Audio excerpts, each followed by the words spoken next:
where to play out. I'm about to press record. I already pressed record, so good. About to go live on Facebook, so that it takes a minute. And then we're gonna introduce ourselves, check in, and your favorite ice cream. Everybody join. That's the icebreaker. Chanel, do you want to pass it to people for intro, or do you want us to pass it to each other? How you want to handle that so we're not jumping on top of each other? Yeah, please pass it to each other. Gotcha. If it's helpful, I can put names in the chat for people to go next. Okay. Oh, I did Facebook, but that's the only way I can get them.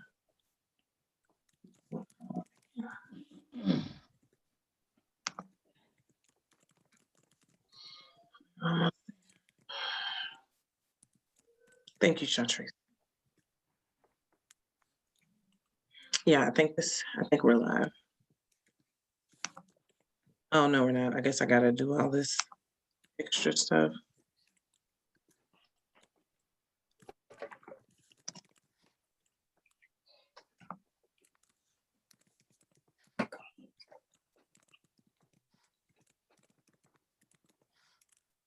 Oh, we are live. Sorry, y'all. A second. Oh, we're not live. It's getting ready to go now. It's delayed on this screen.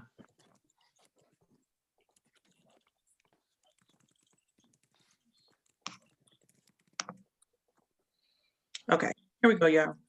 All right, I think I can do gallery view and that'll work. Good evening, everybody. My name is Chanel Helm. I'm with Black Lives Matter Louisville, and we have our other folks here, and everybody's going to introduce themselves in detail, their favorite ice cream. It's just a little fun icebreaker, but we're going to talk about what the fuck is a TIF? So everybody's been hearing about this here lately. We've got a lot of folks who may not be accessible to the same information and want to know how this benefits them specifically as West End residents and other folks who work there and own businesses there. So we'll have Jacory go next. Oh, my favorite ice cream is like Oreo chocolate chip, the vanilla, what is it? It's just cookie, right? Something like it. It's just yummy. Peace. My name is Jacory, born, raised, and still living in the West End of Louisville. Originally from the Parkland neighborhood. Now I live in Russell, but I've also lived in Portland and Shawnee. And now I represent a portion of the West End, about half of Russell up to 24th, a little bit of Portland, a little bit of California for Metro Council District 4.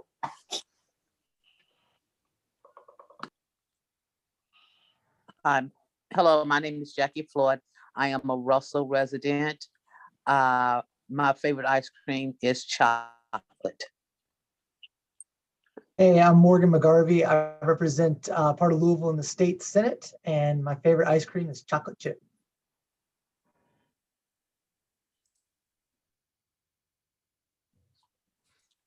Hi, my name's David James, and I'm the councilman for the 6th district. And my favorite ice cream is butterscotch. Hi, my name is Gerald Neal. I represent the 33rd Senatorial District. Born in Beecher Terrace, lived in the California neighborhood, live now in the Chickasaw neighborhood. Also, the area that we're talking about today is an area that I represent.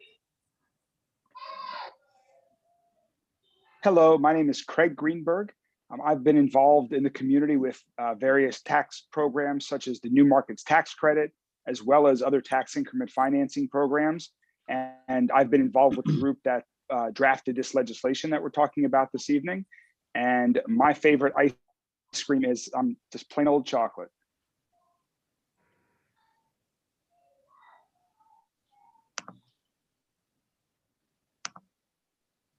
Well, I guess I'll jump in. Good evening. My name is Donovan Taylor. I'm a Chickasaw resident, advocate, and for overall West Louisville. And I'm very plain. My favorite ice cream is vanilla.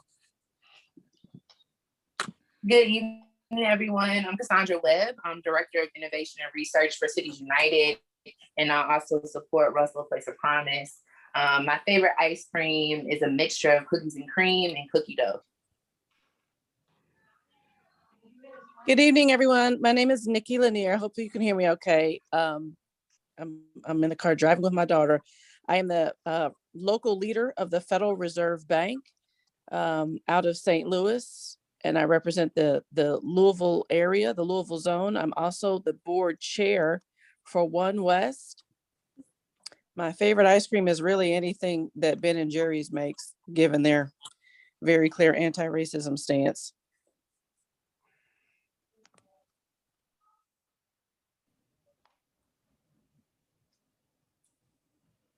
Good.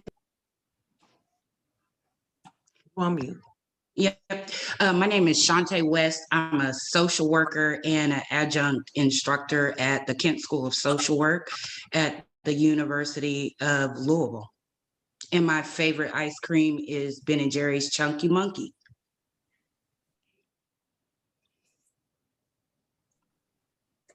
Good evening. My name is Couture Heron. I'm a policy strategist at ACLU, also a member and organizer of Black Lives Matter, and my favorite ice cream is strawberry.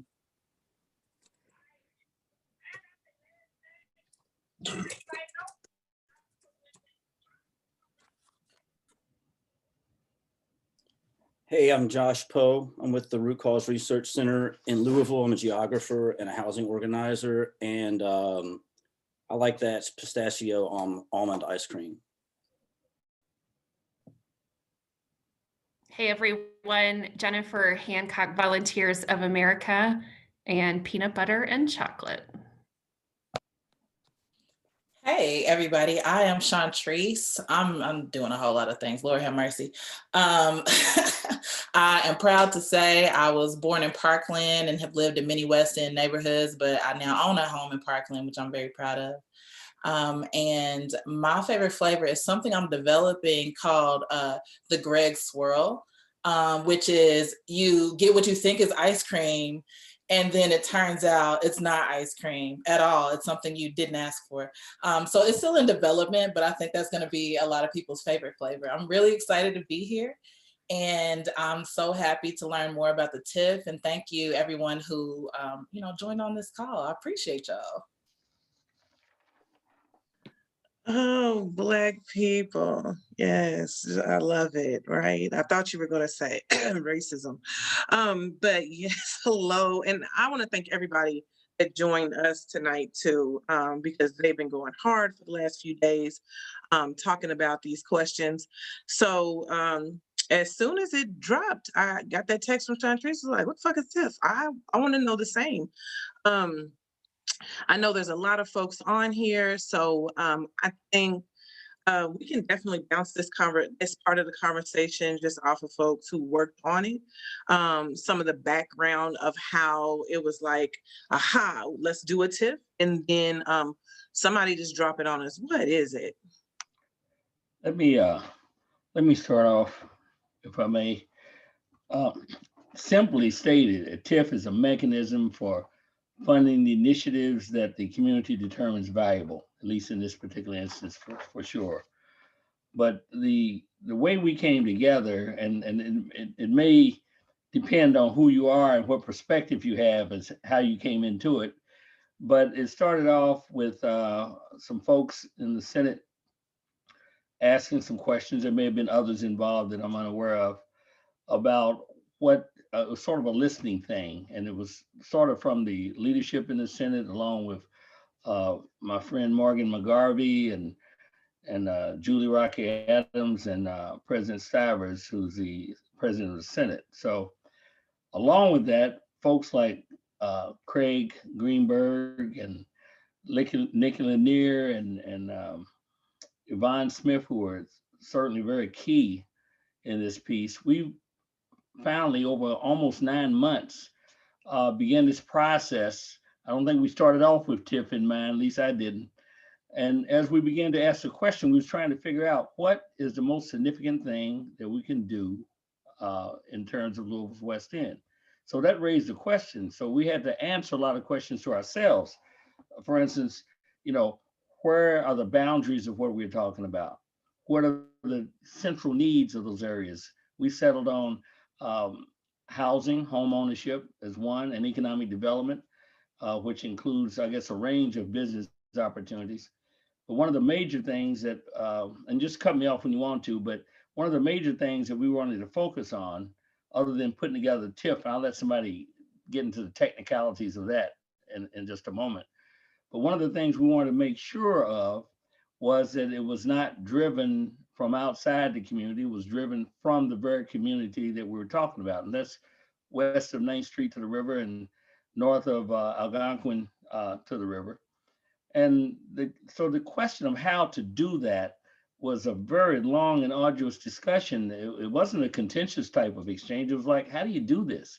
How do you get this so you have the right balance of expertise? You got to have that when you're talking about a very complex subject, actually, when you start talking about TIFs and that sort of thing. But how do you do that and make sure that it's driven from the community standpoint as opposed to top down?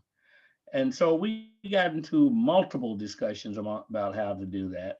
And because we know there's no perfect piece to do that, because the fact of the matter is everybody can't be at the same table at the same time. So how do you do that? So that's how we came up with the model. And that model basically just roughly was a 17-person board. We thought it was important to have not only the expertise when you're dealing with high finance and those kinds of things that take a special kind of knowledge, but also to make sure we had some institutional involvement. So we had the institutional memory, institutional input. The commitment to the community has already been demonstrated by institutions as it relates to the targeted area. And on top of that, to make sure that in that whole mix that the community was rock solid in there. And one of the central things that we wanted to make sure of is that it was a Black led board. We wanted to make sure of that.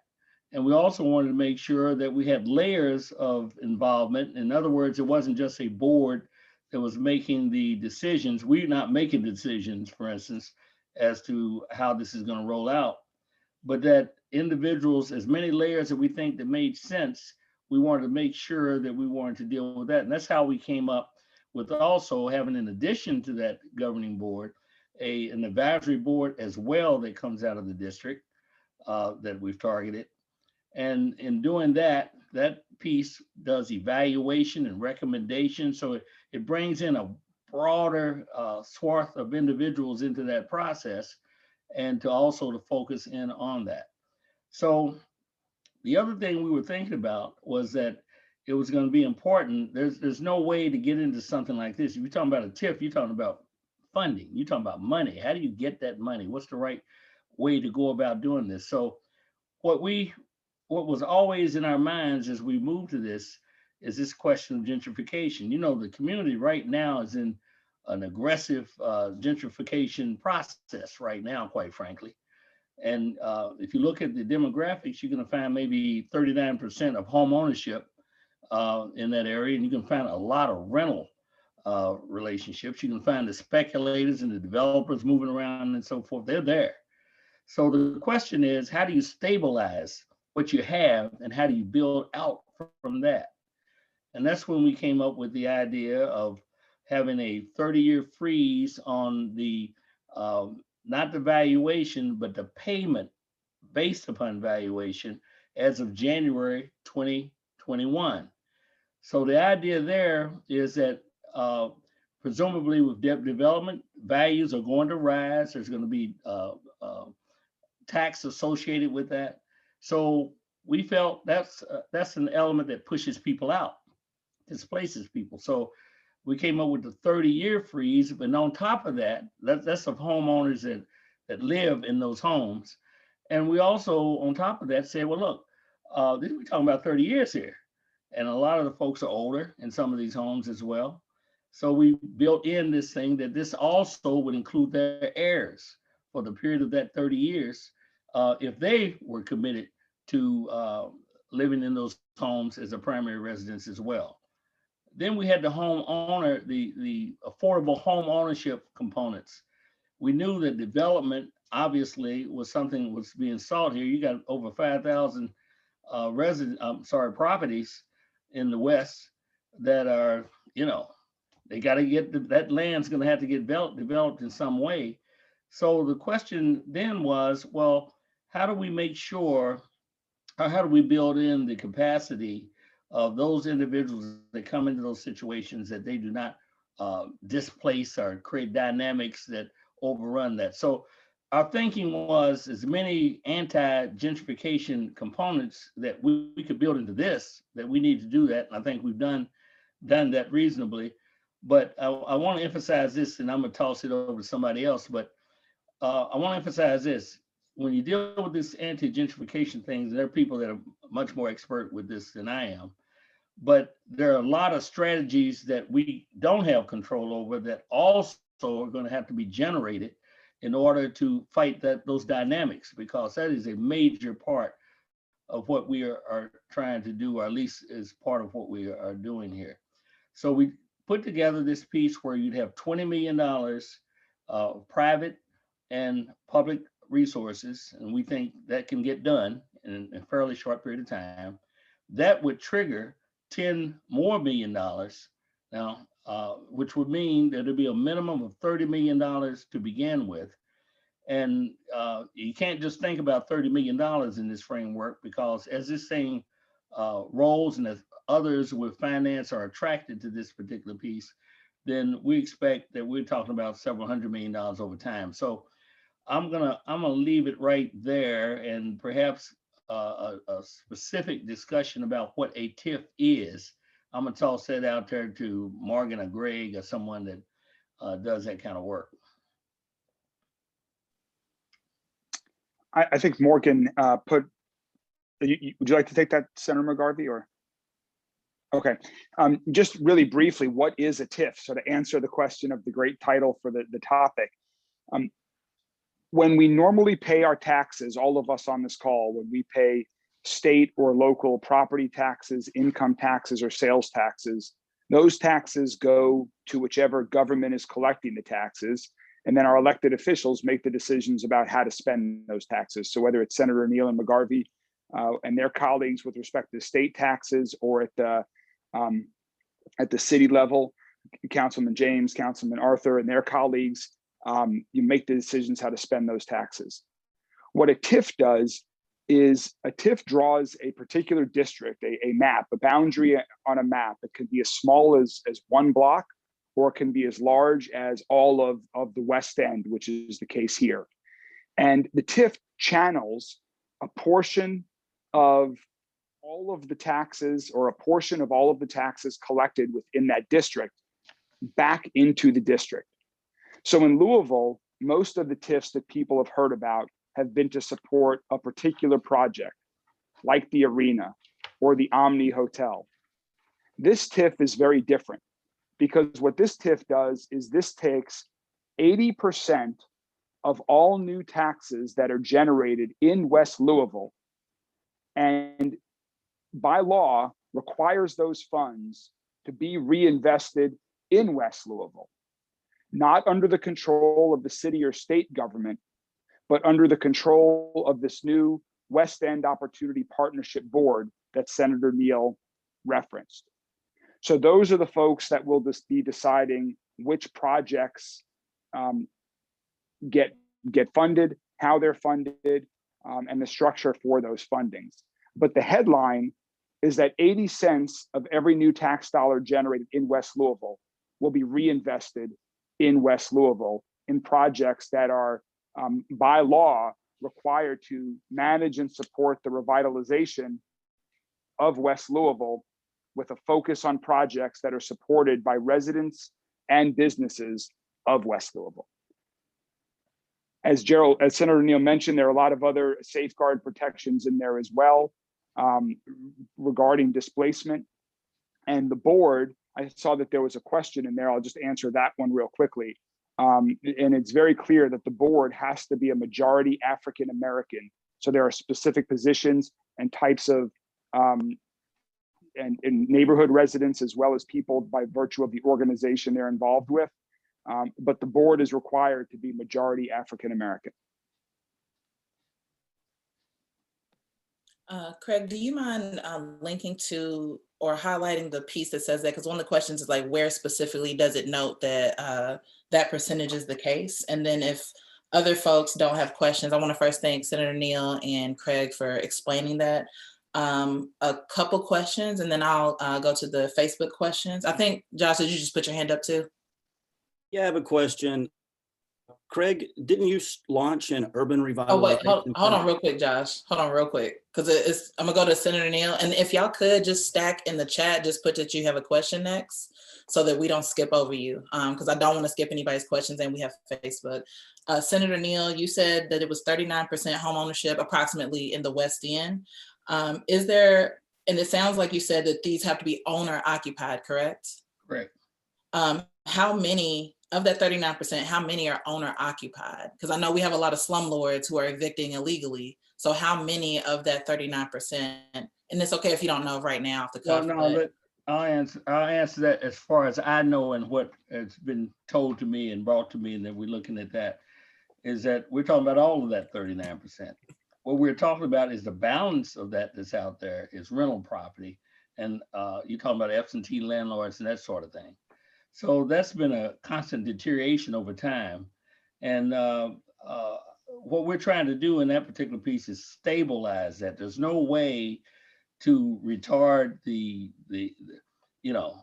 going to be a change in the neighborhood because you want to improve it, valuations are going to change and so forth.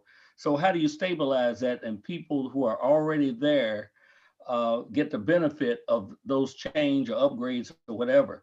So that 39, our thinking was that 39 of home ownership are committed or cannot move from that neighborhood or want to improve their situation in that neighborhood, that this would be the stabilizing target in terms of home ownership. But just to clarify, there's no provision that says, for instance, that a slumlord, I know is a strong word, but there's no provision that either puts more renters in a homeowner position or ensures that those who have a bunch of, a bunch of reports against them for being slumlords, that they won't get the benefit of this and therefore be able to, evict their current tenants. Is there a provision in there that protects people from that sort of displacement? Well, that's why there is, for them to get the benefit, for instance, of the freeze on increase of payments because of increased valuation, then you would have to be a owner occupied. That is the provision. Gotcha. The fact of the matter is the slumlord implies somebody outside that owns some property and he rent it and that sort of thing. In this situation, the benefit would have to be associated with those who, quite frankly, were there as of January of 2021, because there's always, whenever you're dealing with money or you're dealing with advantage fiscally, there's always going to be some folks to game that. So we thought it was very important to make sure that when this thing became public, if it becomes reality, because it still has to pass the legislature, we have a few days left, we'll see what happens. But we wanted to make sure that we locked that in as of January 2021. So those people who are owner occupied, this is their primary place of residence, that's what will qualify you for that.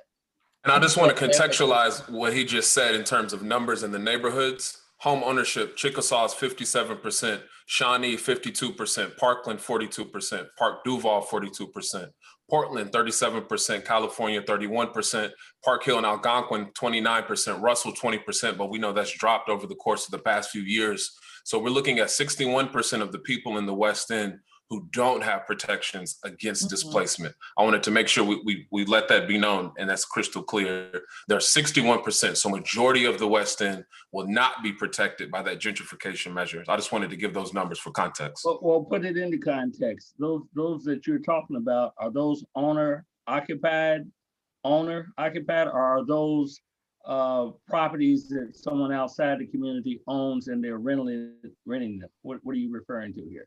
So the 61%, those are people who are renting. That's what I'm referring to. And we're saying the same thing. And that's part of the problem here, because we're already in throes of gentrification. That process is taking place big time, and it has been over a period of time. The question is, how do you stabilize that? We are where we are. How do you stabilize that so that you can build out from that? So I think you're exactly right, Jacory. I think we're saying the same thing, basically. And I'm gonna, in the interest of time, move us on. Josh was next, and then it's gonna be Miss Jackie, and then we're gonna go to some Facebook questions. And I believe Josh had a question for Craig directly. Well, it's for Craig and for everyone involved, but I'm going to kind of contextualize my question a little bit and kind of go back to 2013, right? 2013 is when we first saw Spec Capital move into the West End with Gil Holland's investment in Portland. Shortly after that, we had the formation of One West, which came out of Steve Poe's involvement in the Bingham Fellows, and so on and so forth. And right, and this is why we're here having this conversation. You know, I'm a geographer. Geographers study land and people's relationship to land. And so, you know, and it's no coincidence that in February, Craig Greenberg launched his urban revitalization firm, right? So we know that this has been planned by developers for a long time. It's been discussed by developers for a long time. And this is designed to benefit developers, right? And so we've done a lot of land mapping in the West End. And one of the things that sort of happens within neoliberal logic is that people that don't own land are kind of erased from public policy. It's almost as if they don't even exist in these sort of conversations. And so it's really important that we contextualize incomes. And what we found in Louisville is that there are more Black households in Louisville that make under $20,000 than make over $50,000, right? So if you make, so we're not really designing public policy to stabilize people who make under $20,000.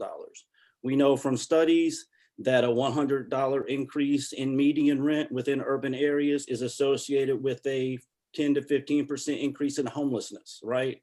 We know that we had a housing needs assessment in 2019 that the city paid for that said we're 30,000 units short of housing for people who make under $30,000 a year.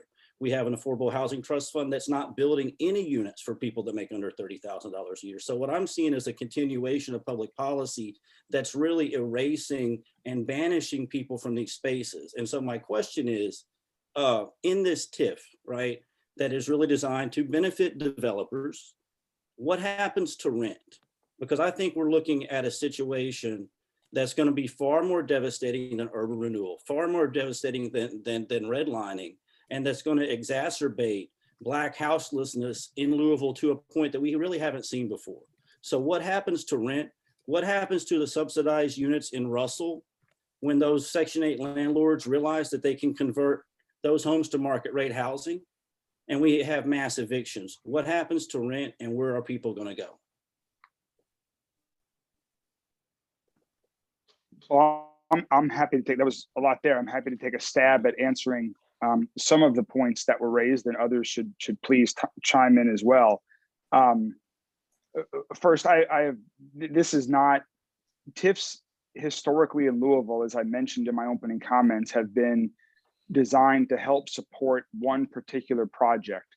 And so in many cases, that was for the developer that was doing the project. This TIF is totally different. So I fundamentally disagree with Josh's characterization that this TIF is to benefit developers, because the group that controls how this money is reinvested does not have developers on it. And so it's that board's decision as to how the funds are invested. And so it's more that it's almost like it's a public umbrella organization that will be making those decisions. So I don't agree with that characterization. There are provisions in, and again, I think as many said when this was announced a week or so ago, this is one tool. This is not perfect. A lot more in addition to this initiative need to be done to address a lot of the points that Josh raised and a lot of the challenges that West Louisville is facing. So this will not solve all of those challenges. What this will do, though, is this will help promote home ownership, and it will also help increase those numbers of desperately needed affordable housing units in West Louisville. The law specifically states that all housing projects that are built with funds from this initiative are required to have a portion that are affordable housing in accordance with federal guidelines. And I'm sorry, there's let me cut in here real quick, because Okay. I mean, I'm trying. I really am trying. We're toggling back and forth, but you're trying to guarantee a project that did not have community involvement. When you're building out large economic programs like this, one that immediately heads to our legislature before the people who actually live in those neighborhoods even know what's happening, you do open up a large space for developers. This is not the first time that we've seen this. The folks that are asking these questions are geographers and researchers who do a lot of inventory information around gentrification tactics. So to prevent those things are some things that we've been calling for: tenants unions, ways for people to be engaged and be able to say these things together. It's not just, oh, come to your council person's rep meeting, or, hey, call us, because people may not have access to you. People may not have the people that you see on the streets, or the people who, there's tons of questions being asked right now about, are the developers on the board? Who are the tenants? Who are the residents? I didn't mean to say tenants, but we need to be sure that we made it gentrification proof, and we're still not hearing those things. So I want to name something that's coming up in our comments real quick that can answer that.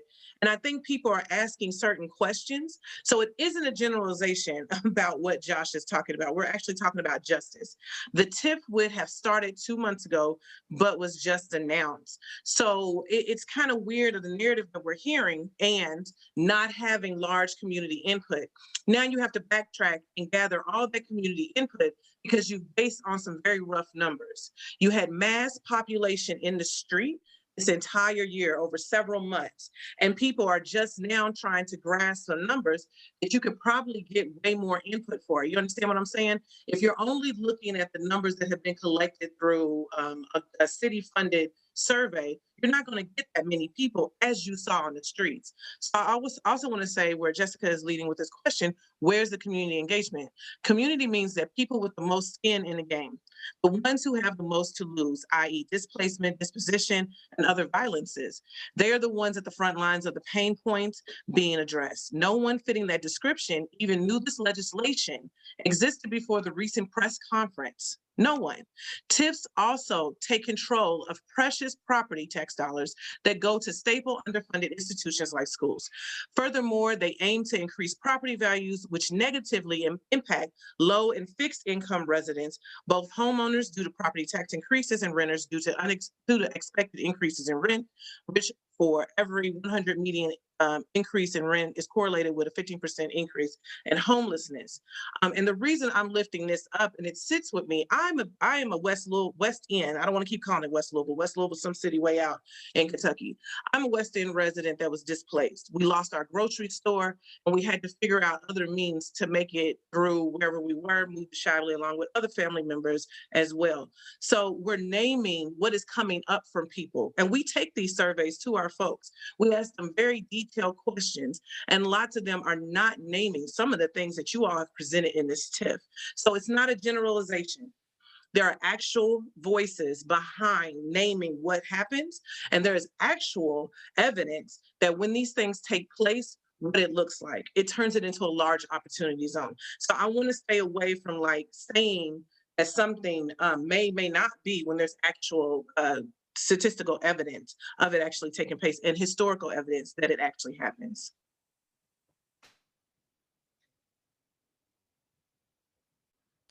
All right, I'm gonna jump in real quick just to go over the order, and let me know if I skipped anyone. Miss Jackie, I think, is next, and then Facebook questions, then Shantae, then Donovan, and you can drop in the chat. I don't know though. Before we go to Miss Jackie, I want to see Josh. Do you feel like your question was answered? Because I want to do that before we move forward. No, it wasn't answered at all. And I mean, for Craig Greenberg to sit on this call and say that TIFs don't benefit developers is entirely disingenuous. And if he wants to say that, he really needs to break down what that means, because the money that's captured from the TIF goes to developers. That's why people like himself and Steve Poe and Gil Holland have been pushing for that since 2015. They didn't push for that because they suddenly are interested in this sort of philanthropic endeavor to do something good for the community. They're interested because of the return on investment. Can I say something here? Let me see. Just because you say it or I say it doesn't make it so. The question is, what will the community response be to this, and what will they fashion? This is a mechanism. It's not set us for us to direct the outcomes. It's going to have to take muscle. I love these questions because you're doing exactly the right thing. I have a bunch of questions that I have over Yeah, the I last just want to lift up too. Let me that- finish what I'm saying. Let me finish what I'm saying. Yeah, but we have other I'm not questions going we to need to talk get over you. to, I'm so going to we finish can what I'm get, saying. so I'm going to people can finish be what I'm heard. saying. And I I'm gonna think Miss finish- Jackie is I need next. I need to finish what I'm saying because I'm talking. And then I I will, understand that, then I and will, we have other then I will, questions too. I look, want to I get to don't those want to, folks. look, I didn't come I'm in not here. arguing with you. I want to name that. Can I finish what I'm saying?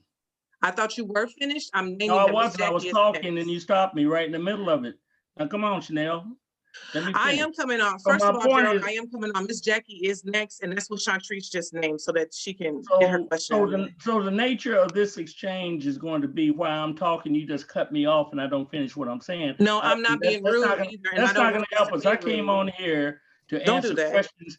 Don't do that. I'm direct. I'm not in a struggle Yeah, with you. I I don't want to understand be in that, a struggle but with you. I'm naming that. I'm I being want to answer disrespected. I'm just naming questions. that we need to. I want to further. answer questions that are put, and I want to give what information I have so folks can understand where I'm coming from. Just because you or I or anyone else says this is what's going to happen doesn't necessarily mean that's what's going to happen. But the questions that are being raised here are very important. I want to hear these questions, but I want them to be questions and we answer them instead of this whole thing, this back and forth. I'm not here to be in a struggle. I'm here to provide information that I have. So I hope that's which direction we're going. I want to say out loud, I don't think Josh had his question answered to his satisfaction, but also I don't think Craig has a different answer to give. So I want to move forward to Jackie's. And if I'm mischaracterizing, y'all let me know. But I'm sorry, Josh. I think your hand was up. My main question was, what are the rent projections in the TIF district? What happens to rent? What happens to renters? And how is that addressed?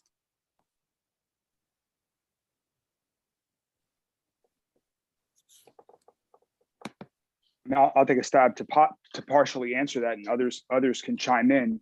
I think as you know, part of the answer is that is one of the pieces that is probably may not be as addressed as well in here. That issue might not be addressed as well in here as what you all are saying, and I totally hear what you guys are saying. I think that's very, very good feedback, particularly given the numbers that Councilman Arthur was talking about, that 60% of the residents of the West End are renters. I think that's a very important piece to keep in mind. The part about rental units that is addressed here is the goal to create more affordable rental units. It does not directly address the issue that Josh is asking about protection for current renters. That issue, to my knowledge, is not directly addressed here with this legislation, but is a very fair point and feedback that I think should be considered. It sounds like y'all are still on the same page as y'all were before y'all re-answered. So we're gonna go to Miss Jackie because I've been promising her to speak. I know folks have stuff in the comments. So after Miss Jackie speaks, I believe we'll have Facebook. Donovan and Chanel will be reading out loud what those questions are so folks can answer. And then my chat scrolled up a little bit, so I'll check that in the meantime. But Miss Jackie, I'm gonna take those questions and pop them back down because there is. Gotcha. I was telling Donovan to allow the audience to ask the questions so I can pop them over and he answer here. Perfect. All right, go ahead, Miss Jackie. Thank you for waiting. That's no problem. First of all, Chanel, I just want to say thank you for talking about the lack of community engagement, okay? My question is, how can taxpayers and residents be sure that the board chooses projects that are resident supported since there was a lack of community engagement at the beginning? Can I jump in on that one? This is Nikki. Yeah, Nikki. I don't know if you hear me, Miss Jackie. And I'm sorry if y'all can't hear me clearly. I just want to address the engagement. And let me acknowledge at the outset that while community might not have felt like it was sufficient, I will tell you that what we relied on in development of what I think are gentrification, there's no safeguard exclusively against gentrification, but what I think would help mitigate it, we relied on the information that we have been receiving for the last 7 years from the community engagement sessions that we've had with Community with One West, and specifically the gentrification conference that was titled The Responsible Revitalization. And we have themes. Many of you on this call participated in that conference and told us very clearly that anti-gentrification means to community, a couple things. One is nobody wanted displacement. They didn't want to be taxed out. No matter just because a Chick-fil-A is coming or a Red Lobster is coming, nobody wants to be priced out of the homes. So we try to guard against that. The second thing that we heard loud and clear from the conference and from the 7 years of these engagement sessions that we've had was that we don't want dilution of the Black potency, the history, the beauty, the complexity of what it means to be Black. We just didn't want any of that diluted by white faces in Black spaces. So that was the idea of having a Black-led, Black lived experience lens, primarily, not exclusively, but primarily owning the yeses and nos over what's developed, who gets to develop, and how they need to use and leverage the precious resources in the West End. All of that will be owned by Black people, primarily, not exclusively. And that's a first. That's history making. We have no precedent of that ever happening in the Commonwealth of Kentucky. And the third is that we wanted to make sure that folks felt as though there was clear accountability from the advocacy standpoint of these advisory councils. So these are safeguards. They're not fail-proof. They're not a panacea, but this is what we heard. I want to speak to Ms. Jackie's point, and I know Chanel, you had some points around this too, that community concerns, while not exhaustive, definitely were taken into consideration and articulated primarily through the lens of the One West folks in developing this, because we wanted to summarize what we have heard over the last 7 years. So, I mean, I take the point that this feels like it was done in secrecy. There's some surreptitiousness to it. And typically what that has always been historically for Black people, when white people do that, is some sort of bait and switch. I get that. I want to jump in here. That's what, go ahead. I'm going to jump in here right quickly. Okay. Yeah. Well, first of all, I need to know, I attended the conference in 2019 that One West had. So the people that attended, it was like maybe 200, 300. That's not reflective of the West End. My second point is if you were taking the concerns of the residents and you developed this, how come you didn't take the time to come back to the residents and say, hey, we heard you, and this is the way we're going to do. We need your input, because the bottom line, you should have been having residents involved, giving community feedback along the way, instead of West End residents fanning it out at 10 o'clock in the morning at a press conference. That was very disrespectful to the West End residents. Okay, I take the point. I mean, I can share with you all kinds of reasons from a timing perspective and why the legislation kind of surfaced as the viable option later in our 8-month conversations than formally. And then we realized that we had to get this in by a certain deadline, lest we not be able to have this offered up in this General Assembly session. So there's all kinds of reasons why they will be translated though as excuses, but I take the point, Ms. Jackie. It's fair. Okay, but we're here now, so we really do want to hear the comments, and it's not a fait accompli. So if there are opportunities to leverage that, we can come and bring more of these concerted concerns to this process as this legislation is moving through the process. That's what this is for. But you're overlooking the fact that the way you started out was without the residents, and now you're saying it's community-driven residents. It's about a lack of trust. And that's, I don't know for you or anybody else, but for me, it's about trust is very important. If you start off wrong and then you try to straighten it out, you're still wrong. And I'm through. somebody else can answer, ask the So, question, and I'm through.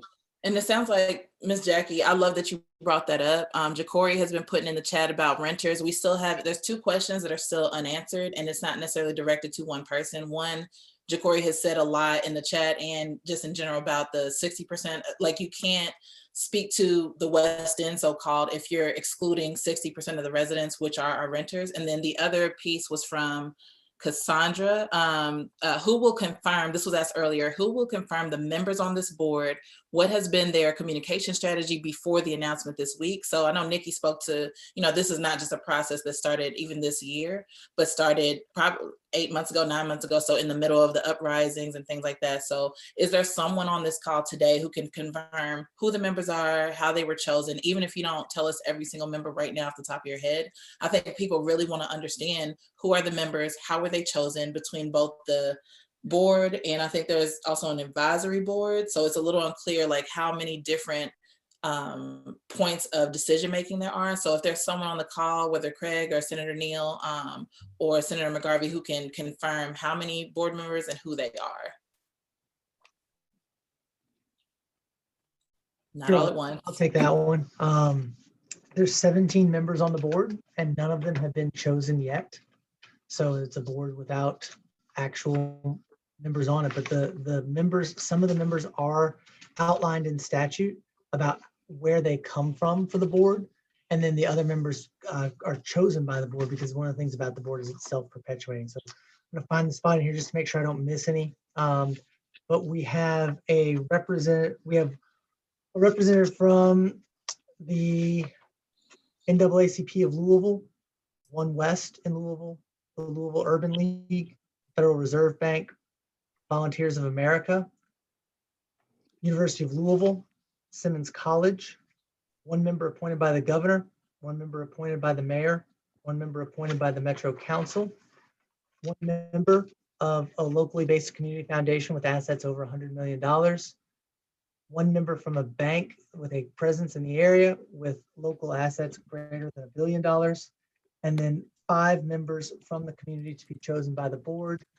Those 5 members will have to rotate off after 2 terms, I believe, and then give preference to members from one of the 9 neighborhoods who were not previously on the board, so that you have a rotating community membership throughout the 9 communities identified within the district. And then, of course, attached to that is an advisory board. And Senator Neal, do you want to talk about the advisory board? And before you go into that, Senator Neal, I'm sorry, Senator McGarvey, can you put what you just said? I couldn't keep up with everything. Can you put what you just said in the chat? Is there a way to copy and paste that breakdown? Because I didn't catch everything. And then, yeah, and then there are a couple other questions because it sounds like based on what you described in my brief, like regurgitation of it, it doesn't sound very community-based, especially when we're talking about most of the West End folks not having ever served on a board. But again, I didn't catch every single like piece that you said on there. So if you can paste that, and then I think Senator Neal had a response on that.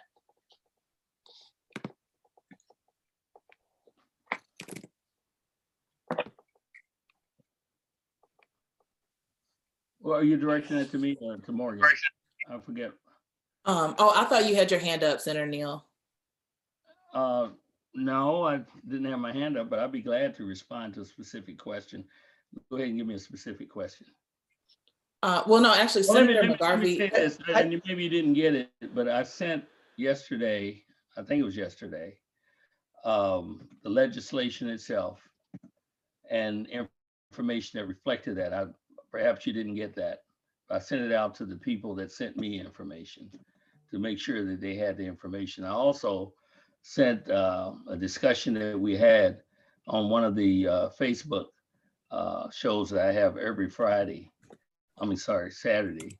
And I sent that out too, because there was a full discussion, or at least some discussion of this that I thought would be helpful in some of this. So perhaps you didn't get that. And if you didn't, I'd be more than happy to share that with you.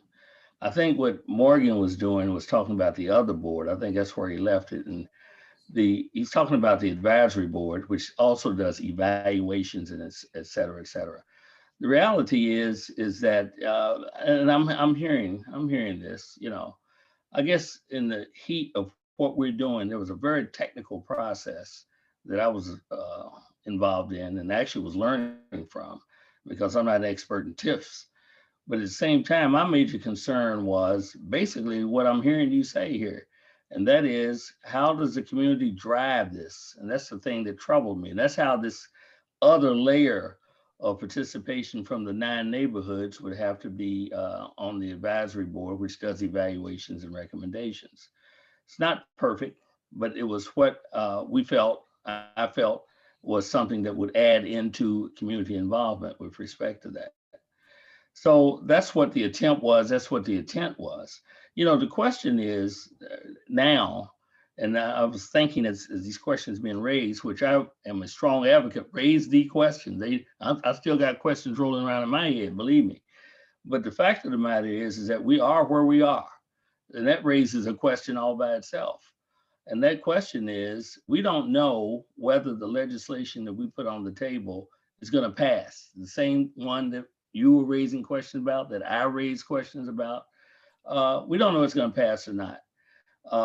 The next side of that is that if it passes, the question is, given the questions that you're raising, should we then say, okay, let's work against it because these things didn't happen, or do we go forward? So my point is this, is that I look at, if we are able to bring large capital in the community, my only real serious concern is the gentrification concern, that people don't get displaced. I know there's no perfection in that or determining that outcome. It's been unsuccessful in many communities, and I think there's probably been some successes in some other communities. So my piece is how do we do that? It can't be done just by what we have put on the table, and I recognize that. It's going to take a robust community response and anti-gentrification strategies to combat those dynamics. But I think there's something we ought to also consider here. I don't think there's anybody on this Zoom here means ill intent for the community, and I think the tone of what we're talking about should take that in consideration. Could make a mistake, may have not done it perfectly, may not get the results that we project. The reason I'm here is because I do want to hear what you want to say. I do want to learn and grow from this particular piece, but I still find us right here. We're here. That legislation right now is in the Senate. It may or may not move, but let's assume it moves for a minute. Or let's assume that it's something we shouldn't move forward with. I want to hear someone say, no, we should not do this. But because we are here, regardless of the questions, we're here. So we can go back and ask them to pull this thing off the table. We could do that. I'm not inclined to do that, but if that's an understanding, that's the chime from the community, then I'm certainly not going to fight that. But that's $30 million that the community does not have to work with. It is a mechanism. The community's got to make it what it's going to be, not me. The people that engage in this process are going to have to make it what it's going to be. And I think we can't stay where we are. If you got the answers to that, that's good. I understand the community engagement piece, but we can't stay where we are. It's deteriorating. It's deteriorating, and it has been over decades, and it will continue unless someone, not necessarily here, I won't put that on your back, because if I had a panacea to it, I would offer that and would have been involved in that a long time ago. But who's got the answer to that? I don't have I have a question.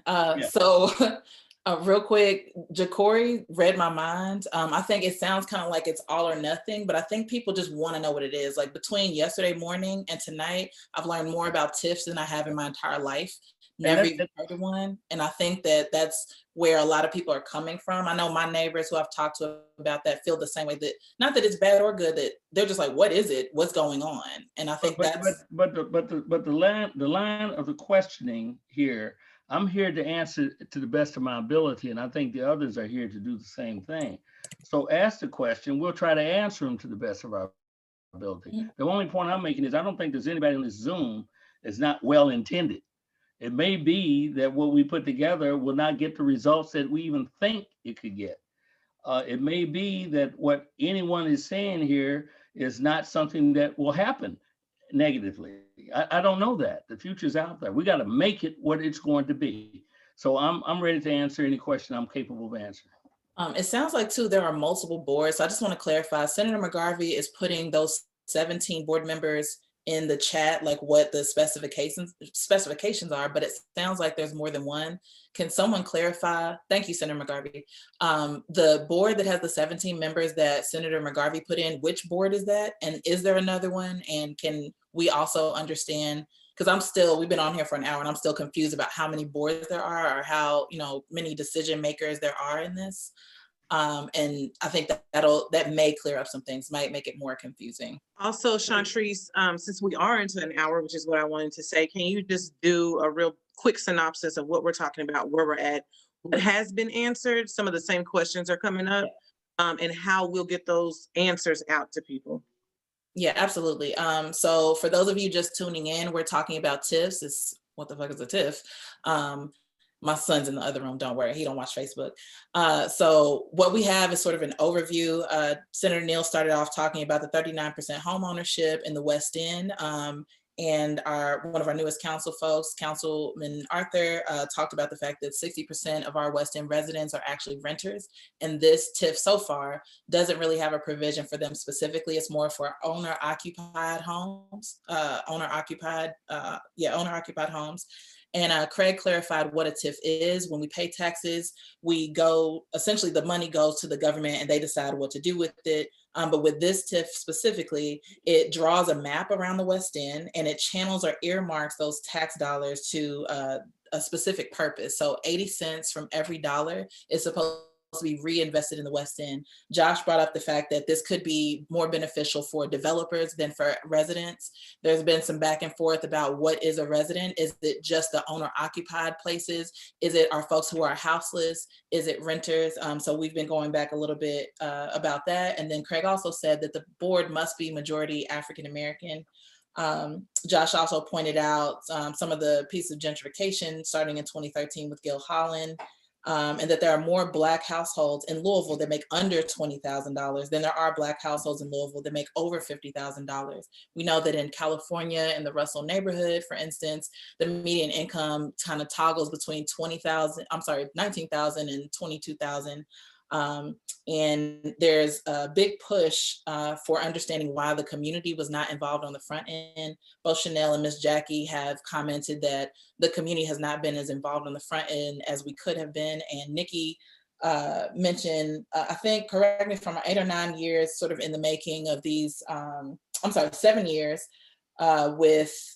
okay, you're distracting me. Can you sit down for a second? So Ms. Nikki pointed out that, we don't want to dilute the Black potency in the West End, the part that makes us the West End.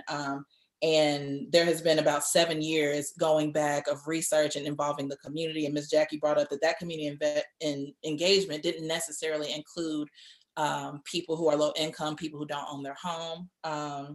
And there's, let's see, and then Senator McGarvey again put in the 17 board members and how they're chosen. There's also a statute specific to making sure that it's majority Black. And that's kind of where we are. So we will be sharing out notes about the TIF specifically. If you didn't catch the whole thing or if you're watching it on replay, we will share out those notes within the next 24 hours. Give us time, we be busy. So now we've also gone into some Facebook questions about how renters are protected, how our West End houseless folks are protected. And I think the next person, Chanel, can you help me with who the next person was? I'll jump in and pose a question to the people who helped create this. We hear the word Black-led a lot. If this is Black-led and we're looking at 51% majority African-American, which is kind of laughable, the West End is like 80% Black. So why not have the board 80% Black as opposed to half or 51% Black?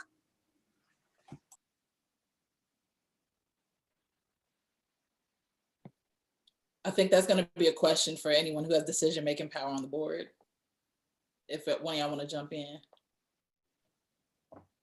I think that's Yeah, also a I'll jump. question, like, how does the board get decided? I want to mention that I've seen it 5 different times.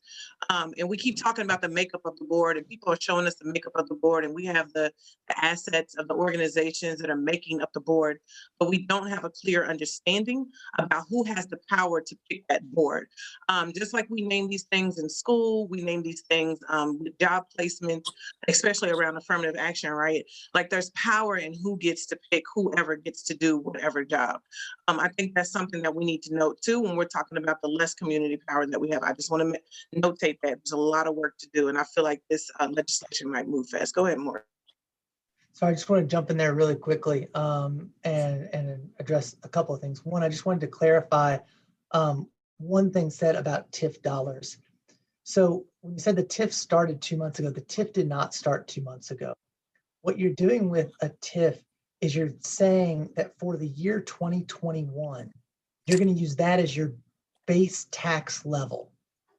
Only new tax dollars beginning next year do you see 80 cents of every new tax dollar starting next year, with this year as your base year, to be the money that comes into the TIF. And that might seem like a little difference, but it makes a big difference because, one, the taxes that are being paid today will still be paid into the government entities they are paid into today.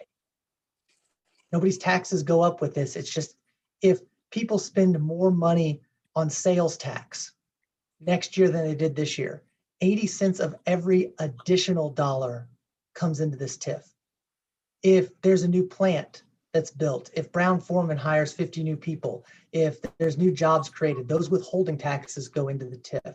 So I just wanted to clarify that difference. To answer Councilman Arthur's question about the specific percentage in statute, you know, you and I've talked about this, Councilman, and this is something we have gone round and round about in statute. And just remember what we have to deal with when we draft in statute. And there is a real concern. Now, I didn't necessarily want to get into this on the call, but I think it's worth getting into. There is a real concern over the legality of stating in statute what a specific percentage can be based on federal and state law prohibiting the discrimination based on race. What you can do is you can use geographic terms to talk about racial makeup in a board. And that's why it's worded the way it is. I've been looking at it, and I think there might be a way to word it a little differently, Councilman, that maybe we could get a higher percentage there, but to carve out a specific percentage, there was a very specific legal reason we didn't do it. Also, just to answer your question, Chanel, about who appoints the specific board members, the governor appoints of the 17 members. Initially because there's also a provision that the boards will self-perpetuate to get the elected officials out of being the ones to appoint the board, but the board will perpetuate, you know, through its own decisions and appointments. But for the initial board, the governor appoints the member from the NAACP of Louisville, One West, Louisville Urban League, Federal Reserve Bank, Volunteers of America, the foundation, and the bank. The board decides on the 5 neighborhood representatives, as I read it. Simmons College representative is appointed by its board of trustees. The U of L representative is appointed by its board of trustees. And then the governor appoints one additional person. The mayor appoints one additional person. And the Metro Council appoints one additional person. And so when does the community appoint anyone? That's established by that will be established by the bylaws. Okay, so we're still making structure around community input where the community hasn't given that consent. I need folks to understand the very most important piece around this. Louisville, West End of Louisville, saw massive amounts of residents hit the street in an uprising around the death of a Black woman due to the war on drugs on Black people. In that war on drugs, we have an entire street team take it upon themselves to go hunt this woman down with a newly made up street team from the city office in conjunction with the police, and then be able to move about how they want to move.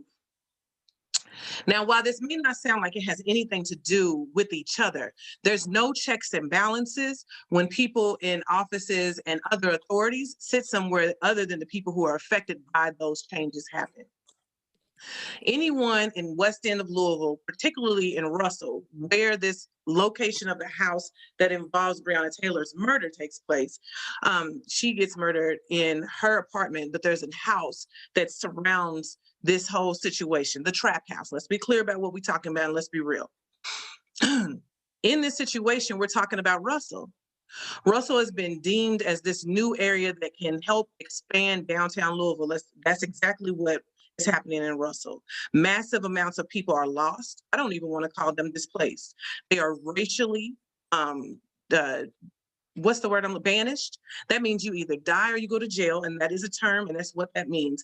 This doesn't start or end here in Louisville. This is something that we see a tactic of that goes around the world. Gentrification is not new here. And so we're watching this take place and there's still no community input that happens. And so back to what Ms. Jackie said, you're making decisions by folks who don't get to have that input and then made a decision on how that decision is going to take place. It's not that hard to hear, and it's not that hard to understand that it does not make sense whatsoever for people who need to live by this TIF, live underneath this TIF. That's what we're naming. That's what we're saying. That's not difficult at all to answer and to be able to realize, you know what? And I'm glad a few people have said it. We messed up a bit. What we're saying as the people, and I want to also say to people, it's no disrespect, like, not saying Senator this or whatever. We talk to these people every day. A lot of us are shocked on this call because we talk to these people just about every day. And nobody knew that this TIF was coming, especially for folks who are community organizers and are in our communities every day, answering emergencies and also those things that have kept us vulnerable in the West End around economic vulnerabilities. So our main concern is in the post-season of uprising, when massive amounts of these folks got on the street and named what it is that they want and what it is that they can have, met with legislators, met with council people, and told them about the inequities of being policed, but also what comes up for them. Nobody heard that and built something anyway when you had massive amounts of people to be able to talk to. So that's what we're naming when we're saying that. We just want you to know that the TIF is probably going to go through because we're looking at a very silly legislature. They're moving all type of stuff that they want to. They've been doing it for 7 years. That this TIF did not have to be rushed in this moment. We're not even a year in to what happened with the uprising, so we don't have to rush. Nothing is in decay. We are in a rebirth right now. That's what happens after an uprising. I know for some people it may seem very crazy, or it may seem very hectic, but you are watching change happen. Change doesn't happen peacefully underneath a militaristic state. So those are the things that are coming up for us as we ask these questions over and over again. And I think what we want to get to, if it's not already written in the legislature, so people can get that, is some solutions as well. We're going to have to get to some formidable ways that we can reach almost 90% of the West End so that they know what's going on with this TIF. We have about 13 minutes or so left. I do want to say that there is still not clear how many boards there are, and I think Deontay lifted this up in chat. And it's there's 2 boards. What's the 17-person board called? That will be the West End Opportunity Partnership Board, and then there will be an advisory board. And the advisory board, how many people are on that, and what provisions, if any, are on that for who can be on it, what type of people, or how they're appointed? The advisory board is supposed to have representatives from each of the 9 West Louisville neighborhoods or West End neighborhoods. And Jacory brought this up earlier. I can't remember if it was in chat or out loud, but was there ever a conversation about, because it was brought up that it might be illegal to have certain racial language in there. Was ever a conversation about, hey, we're going to have the racial makeup of, or either the economic makeup of the board reflect the economic / racial makeup of the actual community, which is closer to 75 or 80%, I believe. Well, the actual language of the legislation is that the majority of the board is supposed to reflect the majority racial makeup of the area. Right, and it says But it- 51%, right? But it doesn't give you, yes. No está bien, It's a mijo. good suggestion.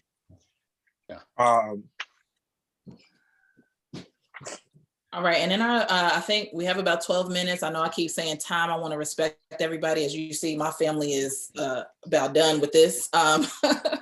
I want to uplift, I feel like there are still some kind of unanswered questions or some lack of clarity. Senator McGarvey has offered to possibly meet in the future, but I want to have some deliverables out of this. I don't think the community still, most of my neighbors I know are not going to commit an hour and a half to this. I know Donovan is working on the fact sheet, and I want to hear from folks what would be a deliverable, because it sounds like still like there's not 9 representatives for the 9 neighborhoods in the West End. There's not a racial makeup that is reflective of the racial makeup of the West End.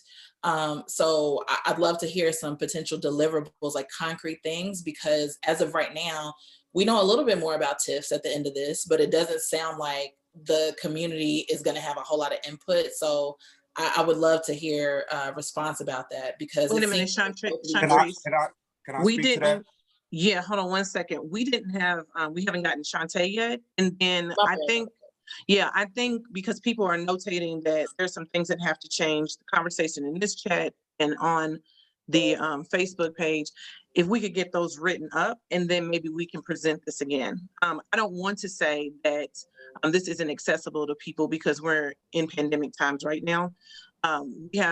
We've been able to move accessibility to all different types of folks in the West End. So this seems to be very beneficial for some people. And like you said, you've been able to get out a lot of print to our residents and stuff. So we can do that later. I think the folks that have been on the call, there's some thoughts that are going on. You can change some things.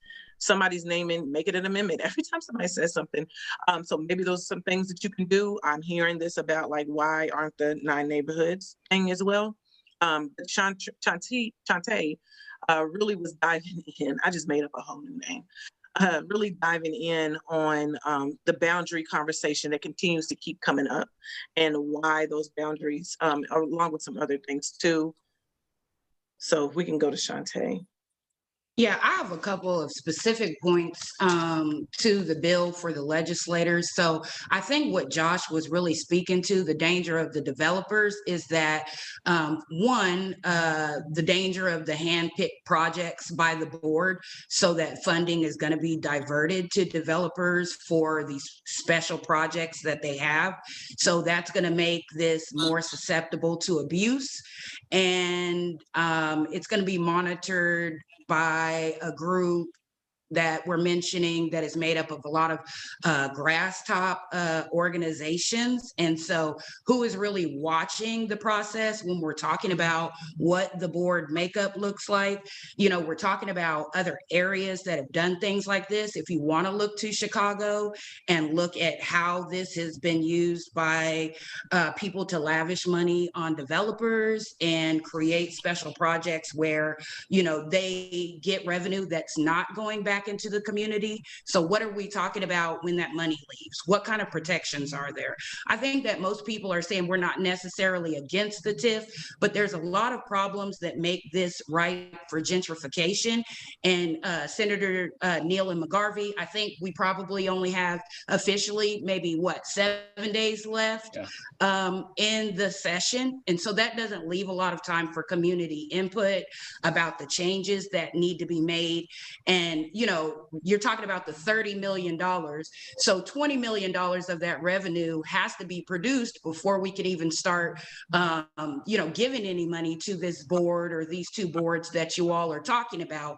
So my concern is, one of the people that's on the makeup of the board is an entity that has assets over $100 million. I don't believe that there wasn't an entity in mind when the board was talking about that. So what entities are there with in these boundaries that we're talking about. I don't think the map of the areas that we've been talking about are very clear to residents so that we can take a deep dive in who is really going to be benefiting from some of these revenues that are collected, and we don't see community input on the projects that are going to be developed. So we also have to talk about the repayment terms for some of these developers in the area. You know, what happens to new people moving in, because we're talking about residents, only people who are the primary occupants of their residence. So where else are the actual community members going to benefit if we don't even know what some of the projects are that are going to be proposed? Are we going to have another track in the area and that's the facility? Is it going to be a Churchill Downs hotel that's on the fringes of this area? So I think boundaries really is a very important part of the conversation that I don't think there's a lot of even educated people in here that don't understand that. And 7 days left isn't enough time to fully address that. So that's my concern. Let me ask a very direct question. I'll go back to the question I asked earlier. Some very valid questions. Some very valid questions have been raised here. There's no question about that. And I think we could have benefited from this, so I must say that. But we are where we are. And the question, I put this to you because you give me a little hesitancy. We have 7 days left. We don't know whether it's going or not. If it doesn't go, then that does give more time for a community discussion and continue this. And I'm not afraid of that. I like that. I invite that. But we're here.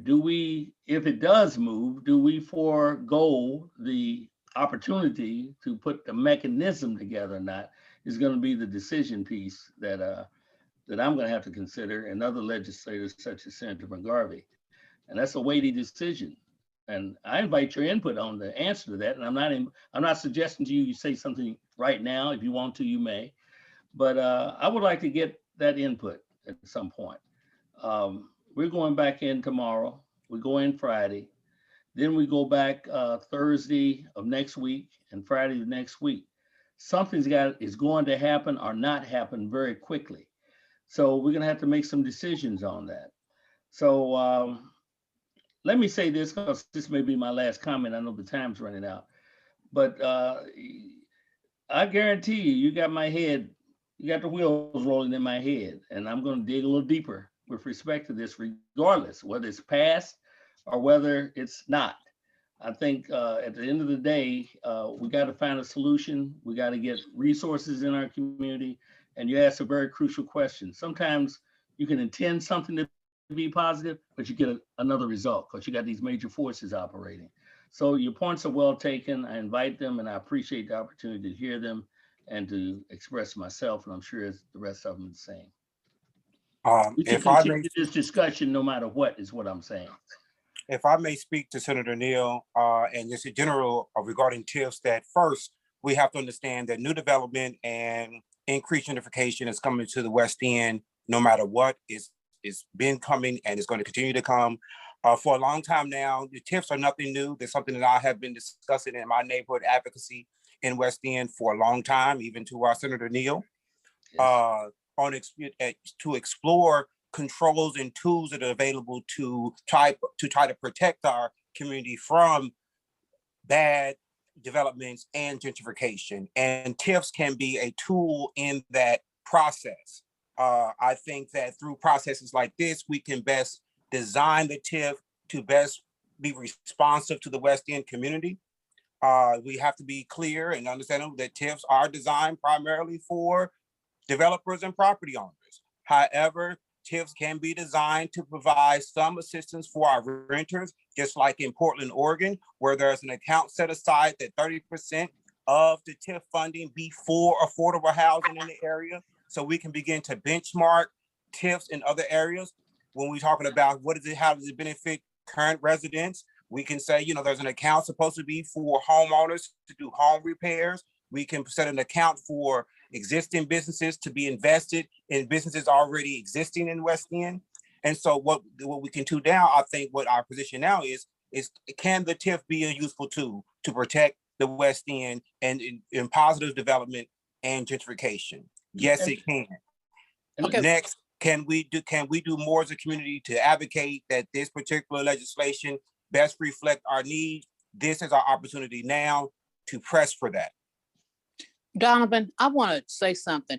As you took the time to learn about TIFs and you explained it so well, please allow the residents of the West End that don't know anything about TIF to learn about TIF. And then that way they can answer Senator Neal's question and very informed.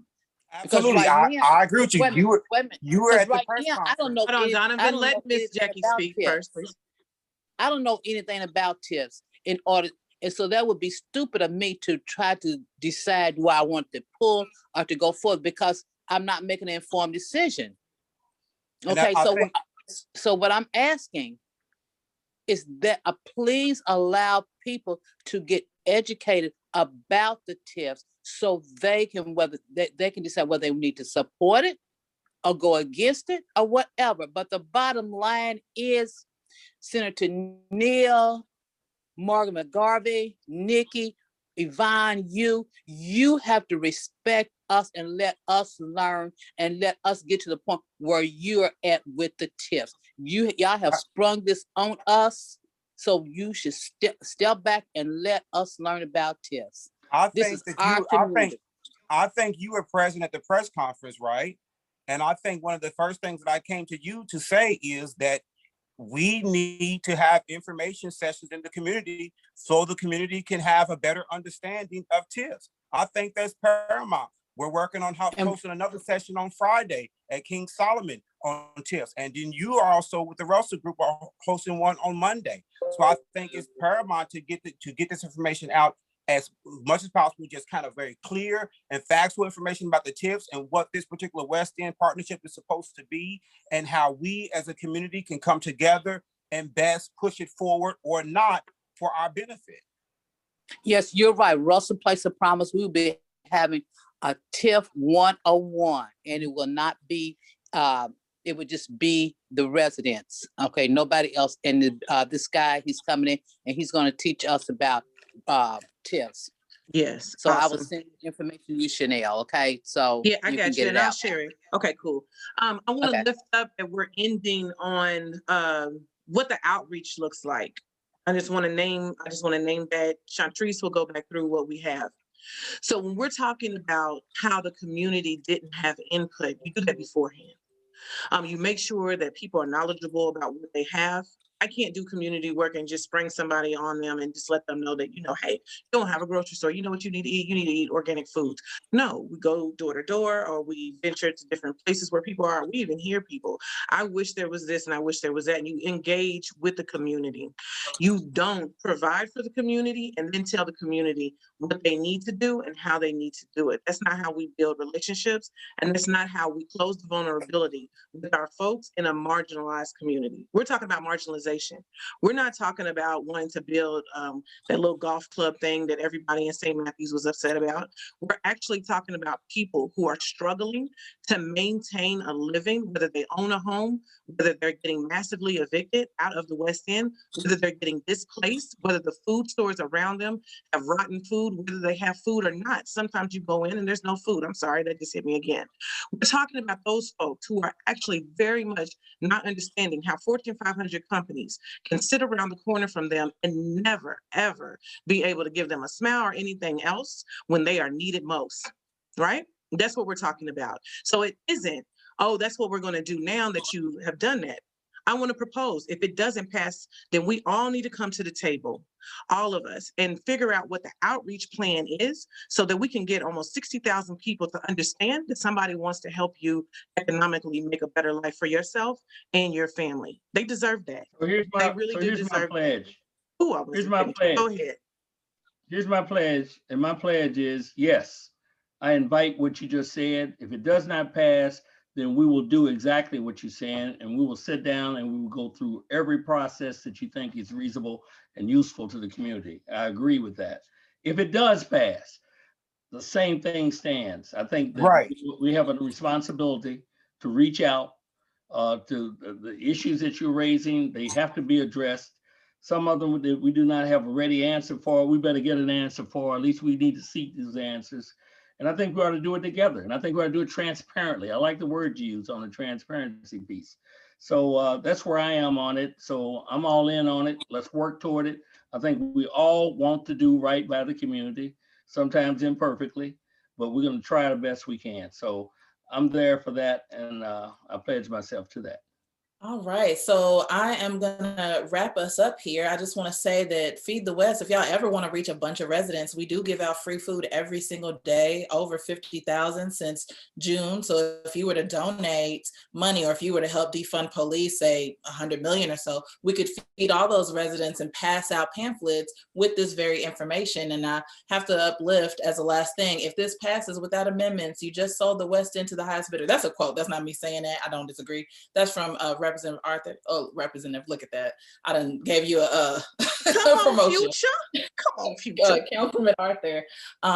So I'm happy that people have committed to some concrete steps. Again, Senator McGarvey has said that he's willing to meet, and I know Senator Neal, same thing.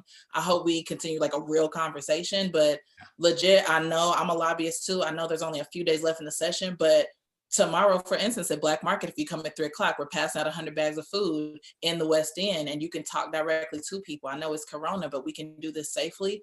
It is a little bit of time, but we can still do a lot. And so I encourage folks to reach out to me.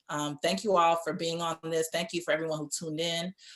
Please, please, please send your comments. You can send them to feedthewest@change-today.org. Chanel, I don't know the BLM email off the top of my head. Look at you. You got the first 3 letters right. Hey, BLM Louisville, ky@gmail.com. There's been some outstanding recommendations from the comments. I mean, I've been spending a lot of time reading them, getting them in here. Donovan posed a lot of different questions too, to many, and got them in the document. So I'm asking all of these people who have access to this platform to please put it in the document, share it with BLM Louisville, ky@gmail.com. We're going to mash them together. We're going to rewatch this and some other pieces. We just do our research and see if they have been answered. We also will have some door knocking tomorrow, so you can meet me in Shawnee. I'll go to Doscomana tomorrow. I don't know if we feed tomorrow's Thursday. We do feed people. So our BLM food team does feed folks on Thursday, Saturday and Sunday, over 1,800 people a week. And we make sure that they get a full meal on Sunday. So we always are out there. We'll be in the California neighborhood too, around Standard. So you might see our zine there as well, where we'll have a bit of this information in so people can understand that. Our zines are actually made for our elders. So we don't want people to kind of look at that zine and be like, you know, these are some really weird ads that you're making. Well, our elders really can't get around as much, and they've asked us, what is it they can do in this moment as well? Accessibility for all, everybody. All right. Well, thank y'all so much for joining on. I dropped a couple things in chat for contact, and we'll be talking to y'all really soon. Peace, everybody who's watching online. Love y'all. Some of y'all.